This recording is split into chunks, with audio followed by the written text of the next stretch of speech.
जिल्हा परिषद केंद्रीय प्राथमिक शाळा लोहारा या शाळेतील विद्यार्थ्यांना स्थितिक विद्युत याच्या अंतर्गत असलेला हा प्रयोग विद्यार्थ्यांना दाखवत आहोत। त्यासाठी प्रयोगशाळेमध्ये सर्व विद्यार्थी मी स्वतः उपस्थित आहे।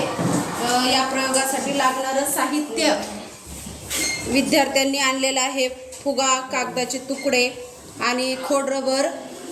तर सुरुवातीला आपल्याला पाहायचं आहे की हे जे खोड रबर आहे हे असं सुरुवातीला त्या कागदांजवळ नेल्यानंतर बघायचं की विदाऊट आपण केसांना न घासता कागदाचे तुकडे खोड रबरला लागतात का बघा बरे।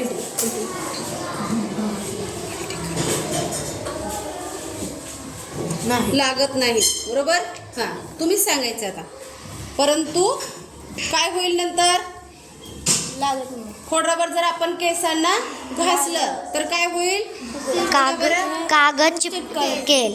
चिकटलं का? हो। बरोबर, छान, टाळ्या वाजवा। याचा अर्थ काय झाला की त्यानंतर फुगा पण आपण अगोदर बघायचे कागदाचे तुकडे याला चिकटतात का? नाही।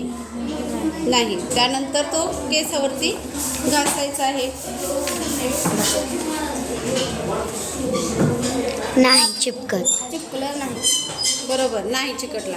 तर हा प्रयोग आज आपण या ठिकाणी पाहिलेला आहे।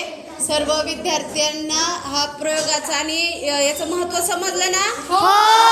गुणधर्म समजला? हो। ठीक आहे।